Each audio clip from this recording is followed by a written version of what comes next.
Coming to you live this morning from the Mushroom Kingdom, WKBAG Studios, Wario K, Rule Bowser, and Just Gannon. This is Video Games a Comedy Show. I'm your host, Jeremy Schmidt, and today we've gotten exclusive.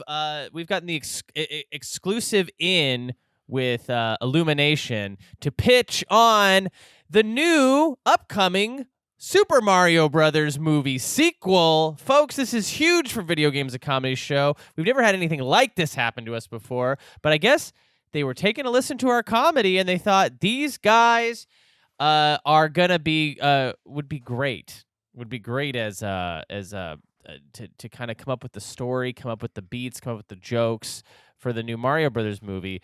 They were very apologetic about the last movie. They were like, "We're sorry, we didn't know about you guys beforehand, or we would have got you to do that one."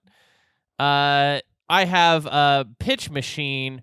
Writing general, a general in the pen to paper army. I call this well, Jacques Mouledoux. He's on the show.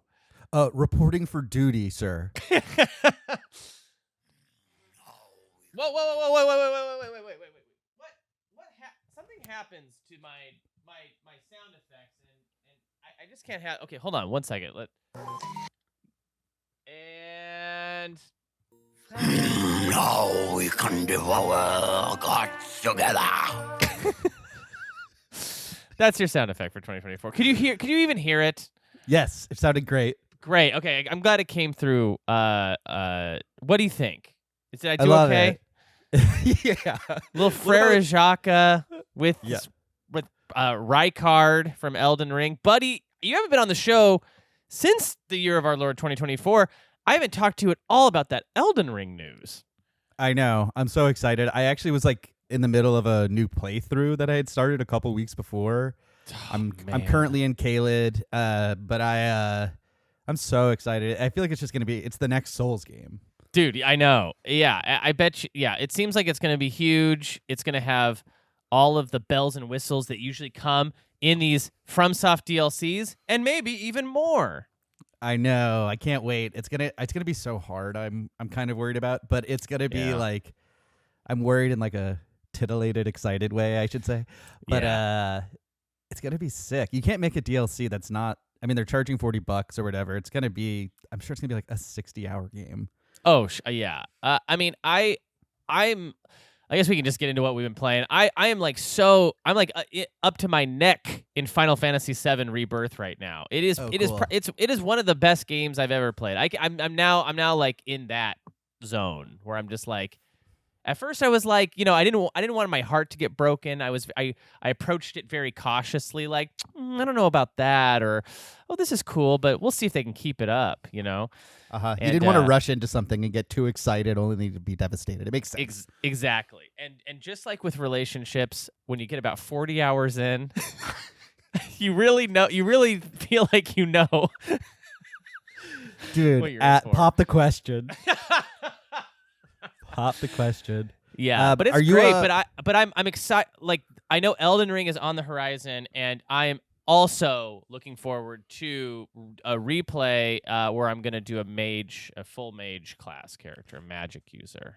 Dude, it's so silly because I did the entire last playthrough as a mage, and this time I was like, I'm gonna do swords. Yes. And I was like, I was doing swords for like 3 hours, and I was like, I want to be a mage again. And I literally switched back. I'm like, what am I doing? But I'll tell you what I'm doing is I'm loving it. Yeah. I mean, once you find a rhythm that you just like love, and I have a feeling I'm going to have a hard time switching over to mage because my last character was, whatever he was. He was like, I think he was like a fire. I can't remember now all the classes, but like he used fire a lot. Blood. It was a blood fire man. Yeah, I think those are the right words. Faith build. Sorry, it was a faith build. Yeah. Cool. Yeah, that was what I was curious about dabbling into, but I didn't. Yeah. You liked it?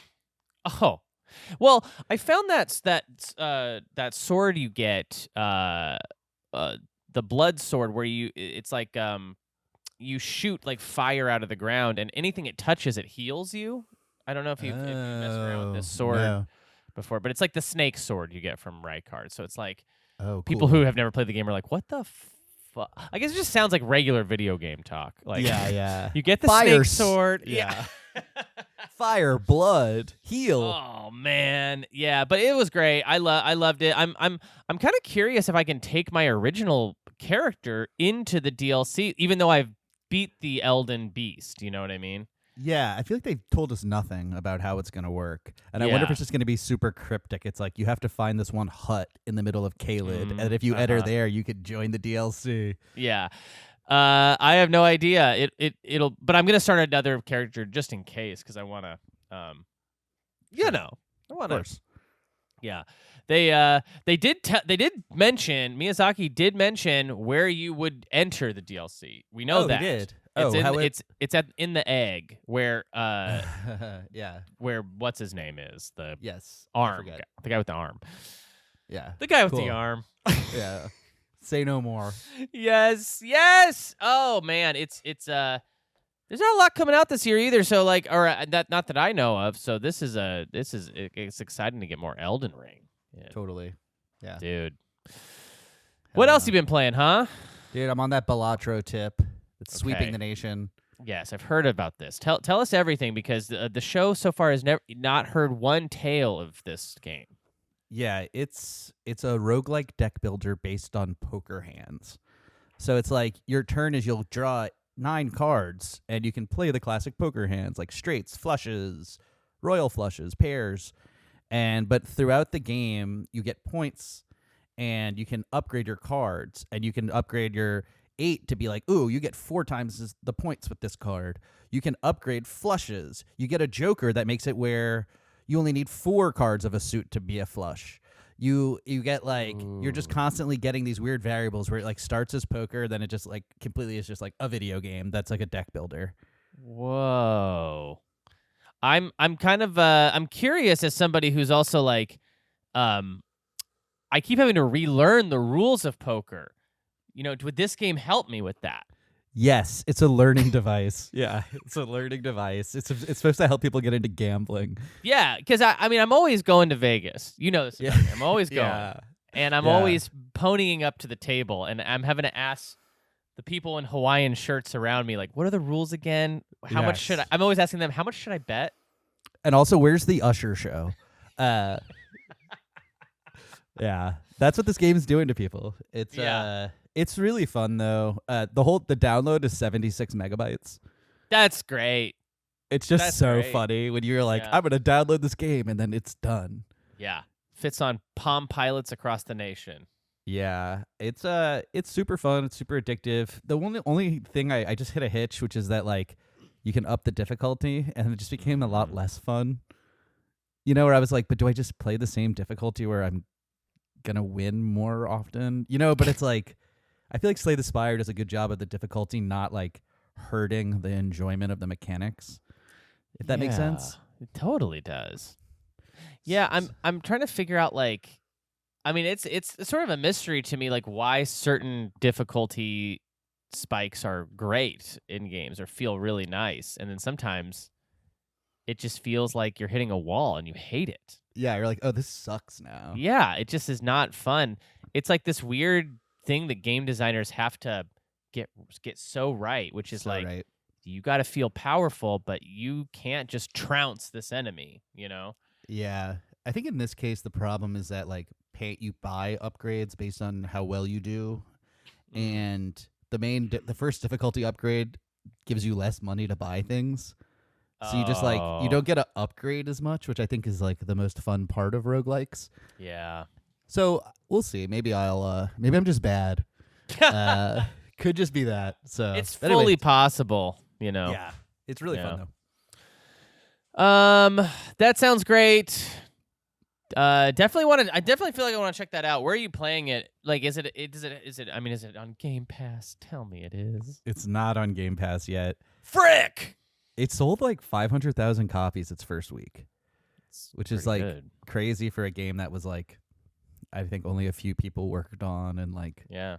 you know, it just had a big early access buzz. Our roguelikes was going crazy for it for months. I got it like 3 Dude. days before the release, so I was like, yeah, I'm playing it in early access. Yeah. Yeah, it's fun.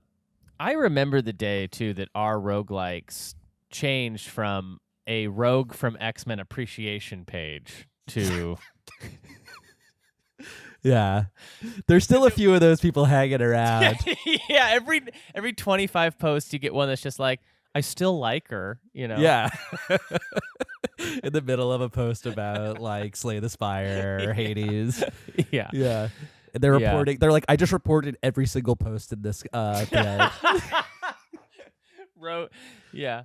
This used to be all about rogue likes. I likes Rogue, okay? And I like weird grammar. I've always liked weird grammar.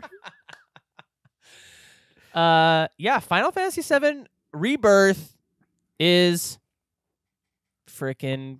It's just great. It's so well done. It's so well crafted. It feels so good to play. They've seemingly thought of everything. They've really like shed a lot of like typical video game baggage that you usually have to go through, and just like really zeroed in on like what is going to be the most fun in every single moment of the game. That's awesome. And it really changes depending on what you're doing. Like, you know, I did a whole I did like 3 hours of like battling and getting through this like ship sequence where I was on a boat, and then I like got to a beach, and then the next couple hours was just like picking my bathing suits for my friends. So it's just like it's got a lot of it's dynamic in terms of like what you're going to be doing and how much fun you're going to be having. There's a lot of mini games. There's a card game in this that's incredible called Queen's Blood. I was going to ask actually, because one of the things I really remember from the midsection of Final Fantasy VII is the chocobo races. Yes. And when I was a kid, I thought that was like the coolest thing in the world, that there's a game within the game, and I could just do this forever, it seemed. Totally. And so like hearing that there's more mini games, you're saying? Oh yeah, I mean there's more mini games sort of throughout, and then like I did get to the gold saucer where you do race those chocobos, and they've turned that whole thing into basically like a Mario Kart clone inside of the game. That's so wild. So and it just on the PS1 that section was cool, but felt like kind of hard and encumbered to like race the chocobos, and this is just like you got like a sliding move so you can get like dashes. It's just a Mario Kart clone. But that's awesome. It just like it's like plopped right in there, and it's like, you know, a beautiful like 10 stages. Like not like it's not like you're going to be doing that forever, but you know. That's pretty it's good, great. though. Yeah, I know. That was one thing that surprised me, is like not only are the mini games still good and fun, but they're like pretty substantial. Like this card game is like it's like a whole other game where you're collecting cards, and throughout the world you're like fighting bosses and getting like I just got Sephiroth's card, and I'm just like, oh yes, my precious Sephiroth card, my rare card. That's awesome. I love it when games like the clearly like fun, tons of fun ideas went into it. You can like almost feel the developers like. Yeah. You know how it's like annoying when you hear about movies being made and they're like the actors were having so much fun. Yeah, they were having so fun. I feel like it's different with games where it's like it comes through in the gameplay that you're like, oh, people had lots of good ideas and they were said yes to lots of fun things, and totally. Like it's such a good feeling. It's really great, and like I'll say this. I would have loved this game if it was half as good and half as long. But it's like, it's just, it exceeded my expectations in a way that, I just can't get enough of that stuff. And it is very long. So here I am. Elden Ring DLC, or what is it? It's like, I think it's like 1.5 Elden Ring DLCs. Wow. It seems like the length of it. Like I'm like 50 hours in right now, and I feel like I'm like halfway through it, and I am engaging with a lot of the stuff. I'm doing such a intense playthrough of it that you don't really have to do. I'm assuming. But that's been it. Yeah, I haven't been a one game guy in a while. It's fun, I bet. Yeah, it's nice. It's nice. I know exactly when I get home, from a long day, wheeling and dealing. I know exactly what I'm on the turning trading on. floor. You get back from the trading floor, yeah. Mhm. On my corded phone. Yeah. I'm dragging it around the office, Yeah. Yeah, anyways, okay, well what do you say we get into the news? Sure. Okay. Well, we have some brand new games that just came out that just hit the market. Oh, great. Starting from all the way back to March 14th, if you can believe it. We have High Water came out to all modern consoles, including PS4 and Xbox One and PC. High Water, famously a sequel to Low Water. Jacques, I believe Okay. you were telling me about High Water, right? Yes. It's set in New Orleans, Mhm. and it's a real simulator of like, are the levees gonna hold? Yeah. And I'll spoil it for you. They don't always. They don't hold. They don't hold. Yeah. No, they don't hold. It's and also yeah, it's really fun, and there's also weed involved, obviously. So Of course, yeah. Now, speaking of weed, lawn mowing simulator came out yeah, there you go. to Switch to the Nintendo Switch.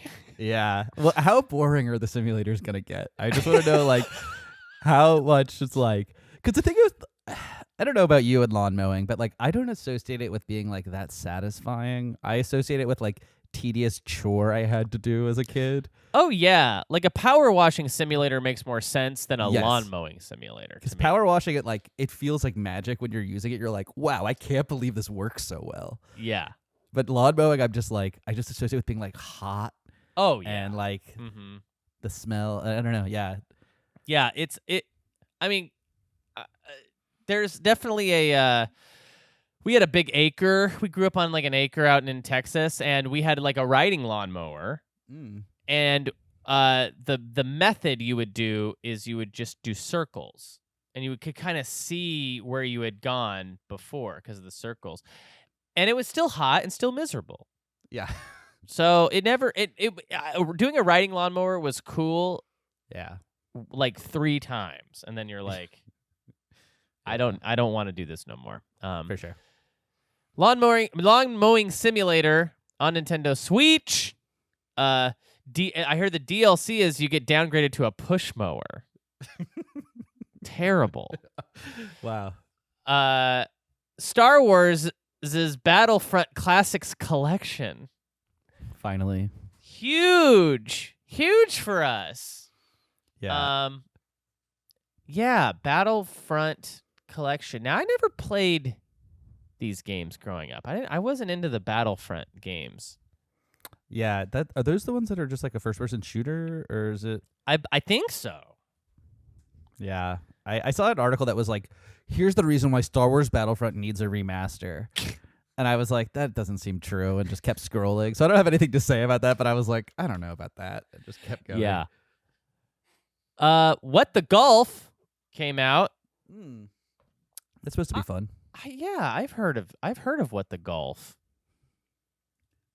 Kingdom Come Deliverance Royal Edition. Kingdom Come Deliverance Royal Edition. That sounds like a game. It definitely sounds like a game. Yes. 1,000,000%. All of those words have been all over video games. Genre? Role playing. Are you hooked? Oh, for sure. I hope you get to play as a young prince. Yes. Who's perhaps, sort of bucking up against the edges of his own royalty and own family. Maybe he's wants to see what else is out in the world. Right. And then I'm guessing that some sort of like evil warlock seizes the power while he's off on his own. And he's got to go right back where he started, but only after he gets stronger. Yes. After a good amount of time leveling up. Yes. Outcast, A New Beginning. Damn, they're getting the band back together. Yeah, the Outcast folks are getting the band back together. Yeah, Audrey's putting the flute down, gonna start rapping. Love it. They're changing the K to a C, I'm assuming, in the title. Cool. Yes. And this is kind of a strange one I saw on here, but Hades, classic, a true classic. coming to iOS. How do you think that would go? I wonder with some of these, like, are they just meant if you use like a controller or one of those controller adapters, like, because that's just going to be terrible with touch controls. There's no world. Like, but people say they play Dead Cells on their phone. Yeah. And I'm just like, Hades is 3D. I like, it's, I don't know. I'm doing an impression of a guy playing Hades on their phone. Yeah. So he was looking really uncomfortable. He was kind of flailing. Thank you, Jacques. He was putting distance between his hands and the screen. Yeah, I was slapping it with my whole palm. And then he was also saying, it's really hot in here. Ooh, it's so hot. Jacques, are you ready for Persona 6? Is that coming? Yeah, it's like reportedly being planned, but for Xbox consoles. Interesting. I have a Series S. Yeah. I was thinking about selling it. Oh. Because you can play Game Pass on Steam Deck streaming so well. Yeah. That I was just like, do I need this system? It's a very good question. But yeah. That's interesting about Persona. There hasn't really been an Xbox game I've been super stoked about. Like I occasionally play Forza, which I love. Oh, but beautiful. Yeah, it's just so gorgeous. Talk about a game that also is just like rich with fun. Yeah. Like I'll never see the end of it. My hair's whipping in the wind as I'm just flying down the streets of Mexico. Yeah. Are you playing the fifth Forza Horizon? Is that the one you're playing? Yeah. That one's great. It just like the ugliest sports car you've ever seen that has incredible handling. Just like the worst looking thing in the world. Yeah. I mean, that's the fun, I think, of those games is not getting like the Lambos. Yeah. But you get like a Dodge Neon. You like make it like an incredible S-Class racing car. Yeah. It's so true though. Like I'm just like amazed by how ugly some cars are. And, like, yeah. Especially it's like how cool cars were in the 50s and 60s. And it's like, I know the curves are for aerodynamics and that's why we don't have the cool boxy designs. But like cars are just so ugly now. I'm like, dream it's car. a shame. Go. What's your dream car? I just like those like 50s Corvettes. Mm-hmm. I don't have a specific year, but That's I just like good. love that sort of like convertible, very crazy taxi feeling. But yeah. Yeah. Mine would be probably the PT Cruiser. Sure. But one wheel's missing. Okay. Gotcha. I feel like if you're going fast enough, that won't matter. But if you slow down for even a second, you're just going to tip. Yeah. We were in the car the other day, and I was asking Jackie what her favorite car was, and she was telling me about. She was just telling me that she thought PT Cruisers were so ugly, and I was like, I never thought about it before. She's like, yeah, they're like punchline cars. It's, you know, it's like, yeah. Have you ever? What about the Honda Element? Are you a fan of the Honda Element? That's like the SUV that you would go like camping with, right? I think so. Yeah. I think my old roommate had one. I asked another comedian when I was writing a sketch. I was like, "Give me a funny car. I need like a funny car specific." And he said Honda Element, and I did laugh. So, yeah. Okay. Great. Let's see here. Anything else? I would have said Kia Sorento. Kia Sorento. That would have been mine. Yeah. Or what's the Kia Soul? Yeah, I like the Kia Soul. I always I remember when my friend got one, we would say, "If I die before I wake, pray my Kia Soul to take." And we thought that was fucking so funny, dude. Yeah, I mean that's good shit. Hey, I wouldn't mind playing this Dragon's Dogma game. This Dragon's Dogma 2 game looks pretty nice. That Capcom. Yeah, it looks cool. That's one I like. I think I'm gonna wait for a sale, but I agree. Yeah. I think it looks cool. Yeah, I'm kind of interested in that. That first one was like a cult classic, and I never checked it out. Me neither. But it's one I ignored, and then like it just keeps coming up on posts and lists and such. Yeah, I'm curious. Yeah. I hate being a Johnny come lately, but Yeah. Yeah. No, for sure. Anything else you're excited about? Anything else you're looking forward to? Nah, I think we kind of covered it. I mean, that Elden Ring DLC is the one thing on the horizon I'm pumped for. I truly am just like searching for Silk Song every single time there's any news of anything. Like I'm one of those awful people who's like hounding every sort of event. Like I replayed Hollow Knight a few months ago. You did? It's just like it's like my favorite, man. I just think it's like it combines so many things I like. It's so I still haven't beaten the 3rd difficulty of the Colosseum, but after like 7 hours of trying, I was like, I have to move on with my life. Like I think I beat all like that stuff. I didn't beat the challenge stuff in the DLCs. Yeah, it's just so hard. It just becomes like, not super fun, but yeah, that game is. I fucking love it so much. I really miss hearing that music, that sort of like kind of dour score that's going on through it. I on my replay I had turned the sound off apparently like the previous time I'd played, so I didn't have the music on for the first not the sound off. I turned the music off.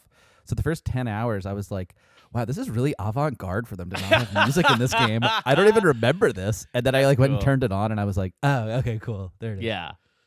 That's funny. Yeah. Balatro is in the news though a lot. People are loving this Balatro game. Yeah, it's just one of those really fun you lose and have to play again situations. It's great. Yeah. I'm gonna have to check this out, I think. That in Helldivers 2. People are telling me this Helldivers 2 game is so fun and so fun to play with friends. Have you checked this out yet? No, I in another group thread I like confirmed that I would buy it though because they were hounding me about it. Yeah. So I'm gonna get it. Yeah. I haven't played a game with like friends online in forever. I think I played Fortnite once with a couple people, but like it's literally been like years since I've done it. Yeah, I mean we've played together a couple of times. We played like Diablo. That's right. And we did Turtles. We did Turtles, which was fun. That was really fun. I forgot about but Diablo. Yeah, I mean Mikey's usually involved if I'm playing a game online. Absolutely. And it's and he's always so much better than me. Yeah, he's really good at video games. Yeah. Freaking guys in there doing push-ups all the time, and I'm over here eating bonbons. I remember we played Diablo, and he was just like so much better than us. Yeah. Just like, we were like, yay, we're leveling up more because Mikey's here. Yeah. Like, Mikey, fight them. Fight them, Mikey. Can you go fight them, please? We're all mad. Mikey, do better. Yeah, like Mikey. Standing. Yeah. Arms crossed expression. Yeah. Okay, well, let's get out of the news. Let's close that news bag. We're going to take a quick break, and when we come back, we're going to share with you exclusive audio on our pitch to Illumination and Nintendo for their brand new and upcoming Super Mario Brothers, the sequel movie. The Super Mario Brothers, the movie sequel. So stay tuned. This is huge. This is big. Stay tuned for that, folks.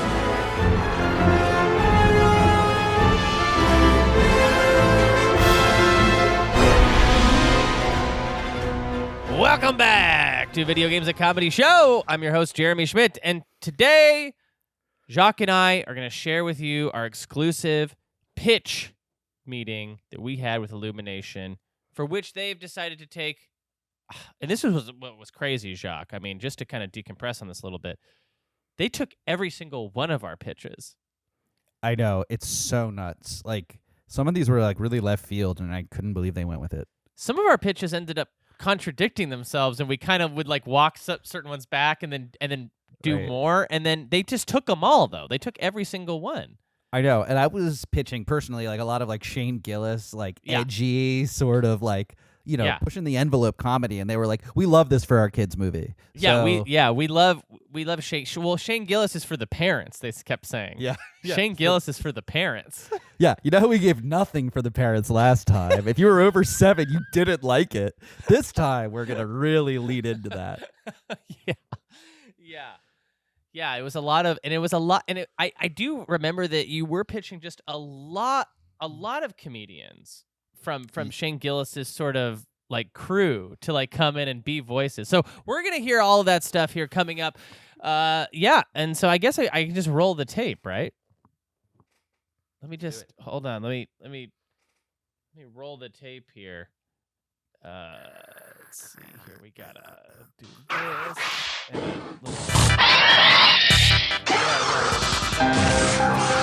Yeah, okay, and I'm rolling the tape here, and all right, guys, thanks so much for having us. Jacques and I are so excited to be here again. We're you know how you have the Mario Brothers, where we're kind of like the pitching brothers. The pitching brothers, yep. Yeah. Pause. And yeah. Okay. Thank you. yes, absolutely. Again, we're exploding with ideas right now. We're nothing but ideas, truly. And I think you're gonna like what you're gonna hear. I think you're gonna like it. Yeah. Okay, so I guess I'll sort of set the table here. Mario's just gotten done with his last adventure. Mm-hmm. He's beaten Bowser. He's he's more become friends with Princess Peach. Mm-hmm. We're going with a friendship here, which we like. Jacques and I are okay with that. We don't mind. We love that. it. Yeah, friendship is good. And it's kind of like what's next for Mario, right? So I mean my first pitch is that when lights up, we see the Illumination logo, we got the minions in there. Mm-hmm. Lights up, Mario's super famous now. Okay. Yeah. Yes. Yeah. He's got his shirt off. He's by the pool. Yeah. His own pool. And it's shaped like a giant star. Okay. Yeah. I'm acting like I haven't heard this before, but I'm blown away by the pitch. Ultimate yes man, Jacques Mouledoux in the house. Okay, so he's shirtless. His friend Peach is actually wearing tons of clothes because that's the direction we think we should go in. Yeah, she's in wearing a diving bell. She's about to go. Yeah, she's in a diving bell. She's about to go underwater, exploring. Yes, and in the background you see the Hollywood sign. Because Mario is so successful, and he's moved from New York, and now he lives in Hollywood. Yeah, and it does now say Mario's Wood. Mario's Wood. Yeah, as opposed to Hollywood, because he's so big now, they've changed the whole city to reflect Mario. Exactly. Yeah. And Luigi's there, and he's in sort of like an all-white suit, sort of giving Al Pacino Scarface, Yes. He's trying to be cool. He's trying to be Miami. He's trying to be like Pitbull, sort of like, killing it. But he's as foolish as ever. Yeah. He's on his cell phone and he's going, bring in the diamonds next weekend, and don't bring any ghosts. Don't bring any booze with you. Yeah, exactly. He's like, because they scare me. They scare me. Yeah. Yeah, ghosts still scare me. And and this is when things get interesting. So Mario starts to get a little uncomfortable down in his bathing suit area, and he starts to go like, huh, and he reaches down, and he's like, ow, and he like pulls out a little Pikmin. Was growing. Pause. on his bottom. That's right. A little Pikmin is growing on his bottom. And that's how we get the beginning of the Pikmin. And that's how we introduce the Pikmin into, what is now going to be called the Mario's universe. Yes. So I'm glad you guys are excited. You seem excited about the Pikmin because they're going to be showing up a lot. Yeah, they're going to be showing up a whole heck of a lot. They're growing on everything. They're growing everywhere. It's sort of like they're like this franchise's Gremlins. Yes. Yes, and we're gonna copy a lot of the Gremlins rules too. Don't- Water, don't all of feed that. them after midnight. If they get in the water, then they explode. Yeah, a lot of violence for the Pikmin. Yeah. And Jeremy, I don't mean to call you out, but you actually forgot one thing from the setup before we got to the Pikmin. I'm so sorry. I was just so excited about the Pikmin reveal. What am Yeah. I missing here? You forgot that everyone loved Mario's mom and dad from the last one. Yeah. And so we thought we could heighten that by having Mario's grandparents in this one. So they're also by the pool. Yeah. And they're also super hot and famous, like Mario. So they're like looking good. Think like Silver Daddy, think Cougar. Yeah. And they're there and they're like, Mario, you think you're rich, but you're not rich enough. Yes, they're pressuring him to kind of get more rich and more famous when he's already so clearly at like a sultan's level of wealth. You know, we didn't actually mention this, but Mario's wearing a big sultan's hat. Yeah, and he's got a staff. He looks kind of like Jafar, but he's a good. But he's like a good Jafar. And he's sort of acting like a good Jafar. Yeah. You know? Yeah. Exactly. He's sort of being like a good Jafar. Yeah. Let's see how good Jafar I can be. It's a confusing vibe for like, what if Jafar was the hero and how would he act? Exactly. And we know you don't have the rights to Jafar, so we're not going to say the name in the movie, but we're going to hint at it heavily. And this is a question I do have for Illumination is, even though we don't have the rights to Jafar, is the Cobra staff copyrighted? Yes. And please tell us no, because a lot of our ideas, again, are hinging on the snake staff. Yeah, Mario has to have a snake staff in order for the second and third acts to work at all. Yes. It's sort of like you might call it a MacGuffin, but what we call it is an absolutely thrilling plot device where, he's sort of hypnotizing people with the snake staff.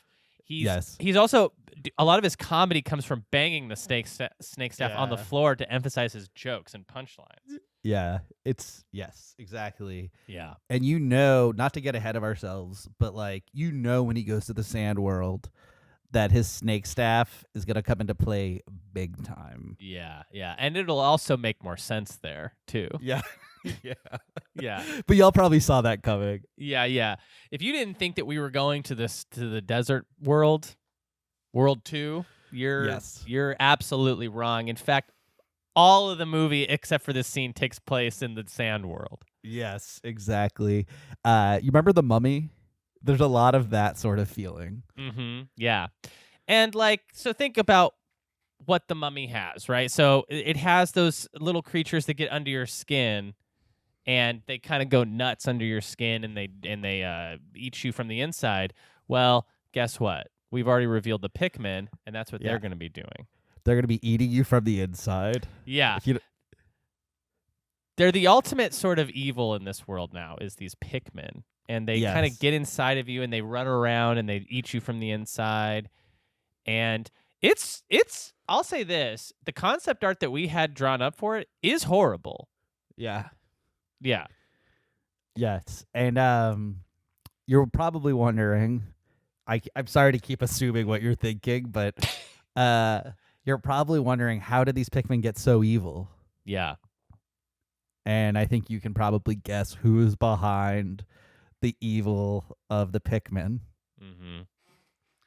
Jeremy. Well, it's clearly a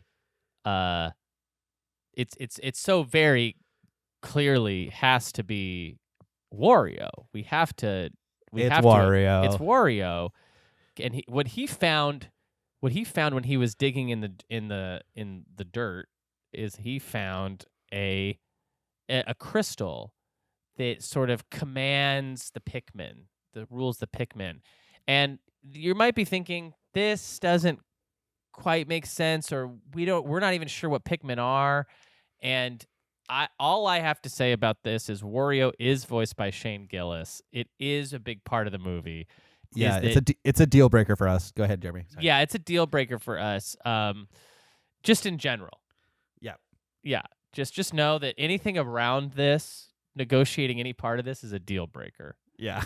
Yeah, it's going to be Shane Gillis, and in the script, which we're working on right now, anytime he has a line of dialogue, we've left that blank, and we're letting Shane come in and just sort of respond to each thing. Yes, the only time it's not blank is if it says like in brackets like topical race-based humor. Yeah. We sometimes put that in there just to like give him a little prompt to get going. But we just want him to go. Yeah. Definitely. A lot of brackets that say things like that.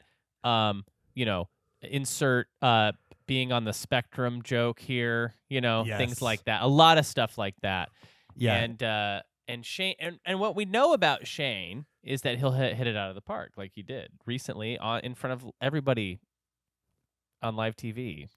Yes, and he'll talk about how he's been canceled while starring in a multi-$100 million production. Yeah. He's got to do it. He'll also talk about how he's bombing when clearly people are laughing in the audience, which is more of a stand-up trope that's kind of doesn't make a lot of sense, that you accuse the audience of not liking your joke when they're like laughing and applauding for you. Yes. Yeah. He's going to do that. We're going to constantly be cutting to the Pikmin, and they're going to be laughing and loving it. And he's going to be like, "Oh, I guess you didn't like that one." Okay. Yeah. And they're like literally farting. They're laughing so much. Yeah. And the Pikmin are also just really disgusting. I want to make sure that you guys get a picture of this. It's really disturbing how gross they are, and how kind of gross they make your body when they go inside you and they rip your skin off and stuff. Yeah, and you see them crawling underneath your skin, that sort of feeling. Yes, absolutely. Kids love it. Kids will love it. Mm-hmm. And kids also do love their grandparents, and I will say that. Like, kids love their grandparents, and so they're going to love it when Mario's grandparents do come with them along for the ride. Yeah, of course. Yeah. And they're not just holding down the fort. They're getting in there. They're strapping on their boots. Yes. They're jumping on the heads of Spiky Centipede. I want to just tell you one of our favorite catchphrases for Grandma is, "Who you think taught Mario to jump?" Yes. Who you think taught Mario to jump? Who you think taught Mario to jump? Who you think taught Mario to jump? Yeah.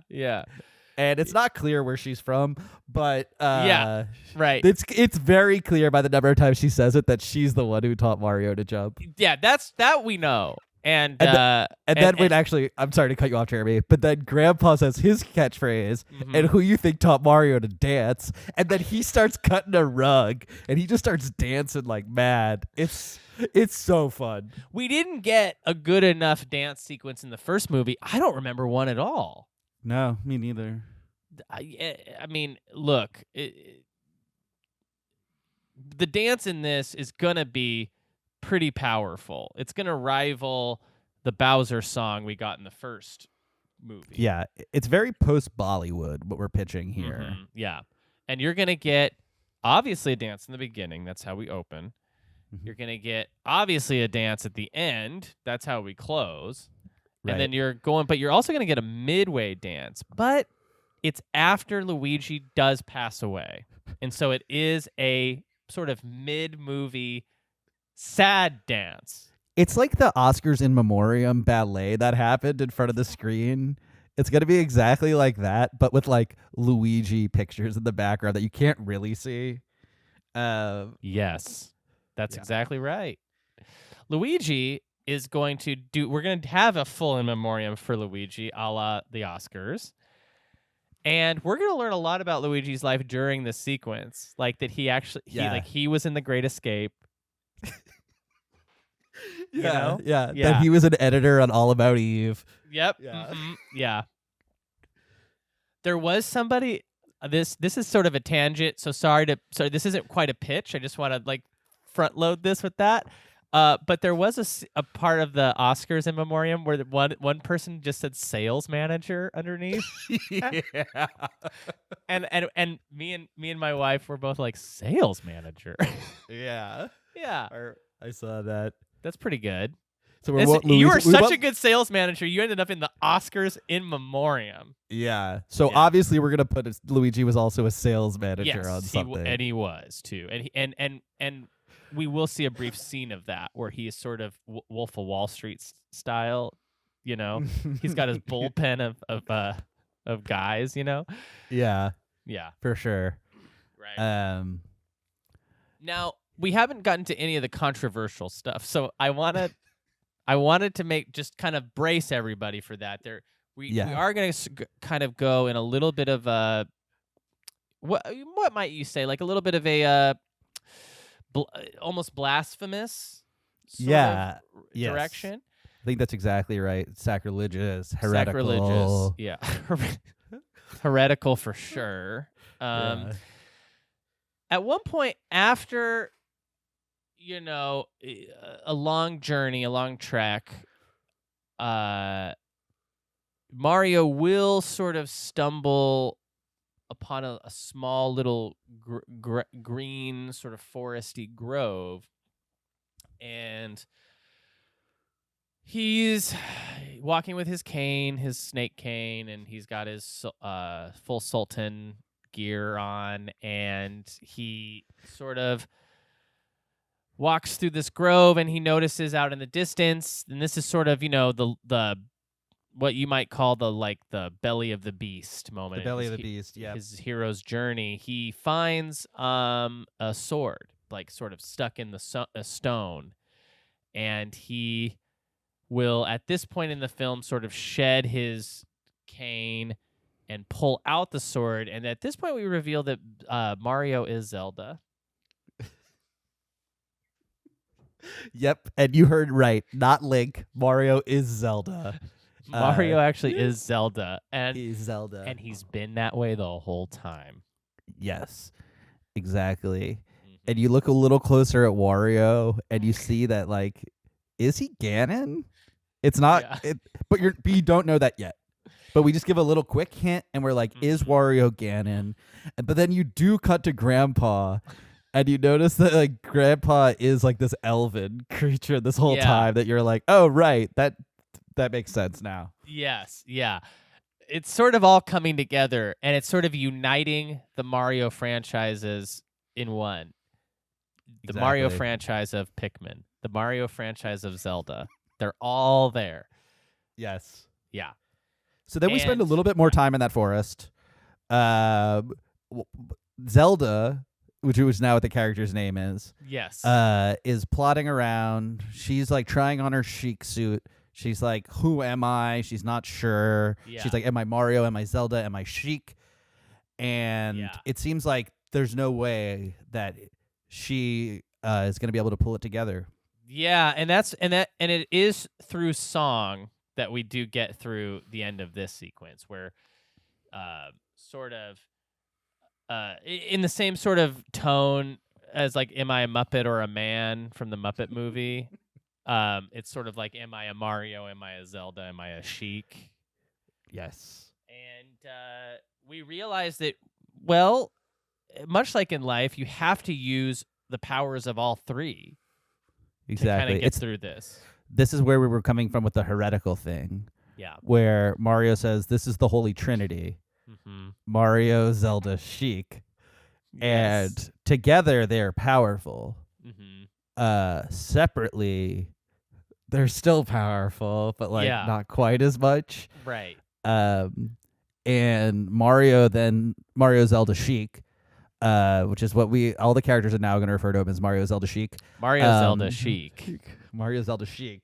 Yeah. Becomes like a new god.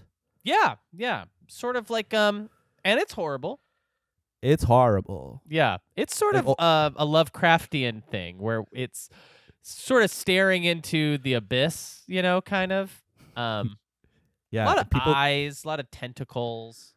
Yeah, a lot of little like fingery things that are moving in a way that's like too human for comfort. Yeah, yeah. There's like hair in places on it, and for what? Right. It's sort of unclear. We cut to the Mushroom Kingdom, and all the toads are ripping their eyes out because they don't want to see what's happening. It's not good for anybody, and It's not good. And this is when we kind of have another switcheroo where the god that we were seeing that was previously Mario Zelda Sheik is actually sort of the big bad. And Yes. who's there to stop it? Well, it ain't Luigi. Because he's dead. He's dead. Grandpa, no, too old. Too old. It's Wario. Wario's got to come in there, Shane Gillis style. Shane Gillis style. And sort of do comedy to death. Do comedy at him to death. Exactly. I mean, how do you stop religion? Edgy stand-up comedy. Yes, yeah. Edgy stand-up comedy that like appeals to like ninth graders as your target audience. Yeah, ninth graders though from a previous generation. Like ninth graders from like a long time ago would love it.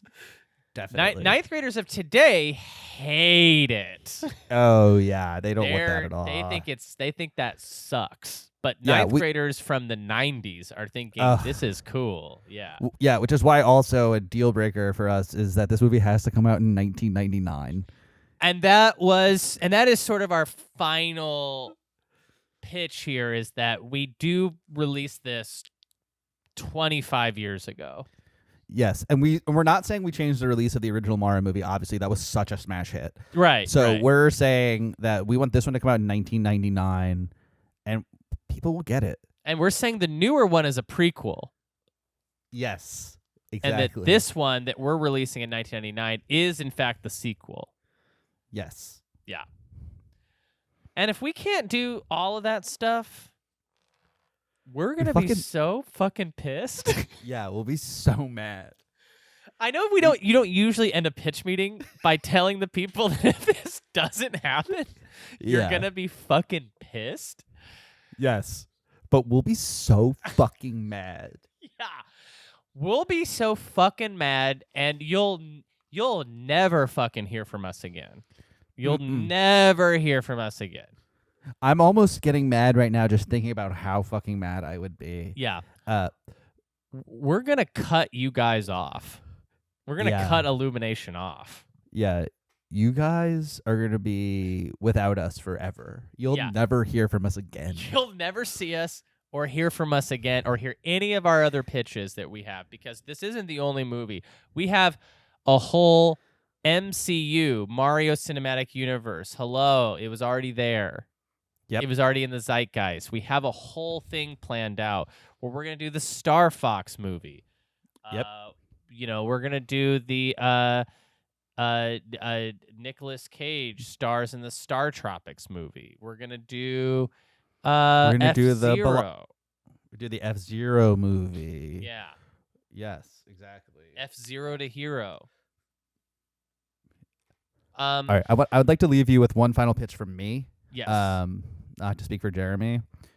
One other deal breaker for us is that after Mario becomes Supreme God Leader and Wario has to be the one to take him down, whether he does, I don't want to spoil for you. Mm-hmm. But one nice little moment at the end is that Grandpa and Grandma renew their vows. Yeah. And we want to make this clear, like, this film is like extremely pro-marriage.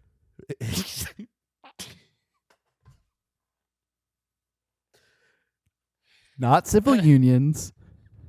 Definitely not a domestic partnership. Traditional marriage. Yeah. The only Polly I want to hear about is Polly Pocket, who's attending the vow ceremony. Exactly. Yeah. So, anyways, you have our emails. Just whenever you guys make a call, and please make it the right one. Please make it the right call. We'll be so mad if you don't. We'll be... I will be doing the Goku... just like charging up at my house. And flipping off my computer screen if you guys don't say yes, to sort of pitch in here, and I know that you guys were probably thinking, oh, we wanted simpler, we wanted something a little bit more for kids, or And less I know confusing. Yes, less confusing. You said, is there a way we can work the minions into this? And we said, no, there's no space, but we have a lot of evil Pikmin. Yes, that we can work it instead. And I did want to make sure that you guys knew you can call them minions. Yes, but they're not the minions. You can call them minions, but they're Pikmin who are they're flesh scary. eating. Yeah, they're scary. They're scary. They're like probably not going to sell toys. No, you couldn't make toys out of them. Too ferocious. Ferocious. And they don't say stuff like banana. No. And if you do make the toys, one other deal breaker for us is that they have to have real teeth, like human teeth, and they should be sharp. And there's and just before you start to argue with us, there's so much teeth around to use for this. And so honestly, many people lose teeth all the time that you shouldn't have a problem stocking store shelves with the teeth, mouthful of teeth Pikmin. And in fact, if you need more teeth, we also happen to have them. Yes, we do have a hookup. Yeah. Yeah, we have tons of teeth. Yeah, we have a lot of teeth. We have a hookup. We know a guy. We have our teeth guy. And our deals are very reasonable. Yeah, they are extremely reasonable. We can get you a great rate. We can get you into a whole bag of teeth. You just say the word and say when. So anyways, we'll be we're gonna go. We're off to lunch now. Mendocino. Yep. So we're going to go get some not so fried chicken sandwiches. Yes. So don't text us in the next hour if you do make a call, because we're going to be eating lunch. Yeah. And if you do want to hear about my other pitches that we have kind of locked away for non-Mario related stuff, we have those too. We do. So hey. I'll spoil one of those pitches. Okay. Samus is a man. Manus. Name is Manus. And what's fun about that is that Sam wasn't saying she's a woman. Nope. But we did change that part of it to be man. Now it's super clear though. So clear. Yeah. It's man dash us. Yeah. And we're always Zero Suit Manus. Always Zero Suit Manus, so you'll never not know it's a man. Yeah. You can't even pretend. Yeah, and he says, "I love being a man." And it's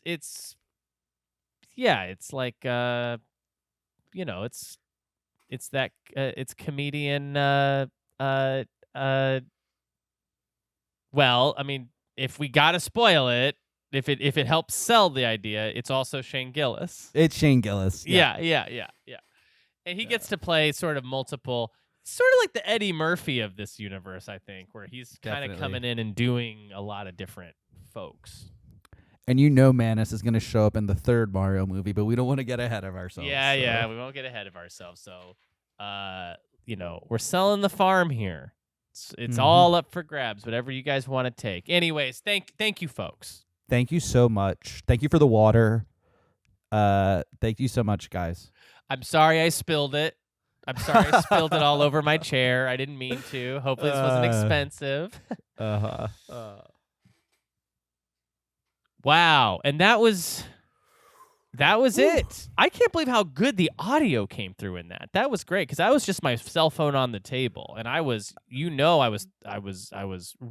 acting out a lot. I know. Stuff. Yeah. It's crazy too is that they never chimed in once during it. They were just enthralled, and it's hard to explain just with sound, but they were kept being like, "Whoa!" Yeah. They were so blown away, but we told them to be quiet so it would mess up the recording. If you listen super closely, you can hear they're writing down all the ideas and writing checks. And they were writing checks too, and they were it was taking so long because of how big the check numbers was. Yeah. And also how big they were, like Publishers Clearinghouse checks, so it was taking so long to write them. They weren't usable. legal checks, but they were like symbolic of a lot of money coming our way. Yeah. Yeah. Yeah. Mm-hmm. That was fun, bud. I would love to do more of that with you. I mean, Hollywood, I feel like, has been kind of getting away Jacques and Jeremy free for too long. I agree. Yeah. I agree completely. Yeah. They need us. They do. And they definitely need our sort of youthful yet delightfully old energy. Yeah. Yeah. That's what Hollywood needs, you know? Some people call it irrelevant. We say timeless. we say delightfully irrelevant, you know? Delightfully irrelevant. Yeah. Cheekily irrelevant. Well, so tell me this, and for the listener at home, you know, where can people find you? What do you want people to know? They can find pitches like that on my Instagram and TikTok, which is at JacquesMonster. Oh, perfect. I didn't realize you had a TikTok. I'm hardly ever on there. Okay, spoiler. You remember the big dance pitches we had for this? Mm-hmm. A lot of those come from my dance videos I'm posting. Okay. You're going to want to literally log on to TikTok right now and check those out. So follow Jacques. You can follow me on Twitter at Ocarina of Crime. You can follow the show on Twitter at VGA Comedy Show. Check out our Patreon, patreon.com/SuperNPC Radio. We're about to start our new BioShock Games Club, where weekly we'll be taking down the Xbox 360 PS3 classic BioShock. Would you sweetly come and listen to the show? It's gonna be a fun time over there. I would definitely check that out. Also, speaking of TikTok, Video Games and Comedy Show has its own TikTok now. We've been posting. It's been, the reviews are in. Some people like it a lot, so I would check it out for sure. There's a lot of fun audio snippets from the shows that you'll find, and see what we look like. Yeah, come find out. See what we look like. Yeah. And if it's and if you find that we're too hot and that's too intimidating for you, I would do a little self-exploration there and figure out like sort of why you think that. Yeah, what's going on there? What's going on? But anyways, we'll be back next week with a brand new episode.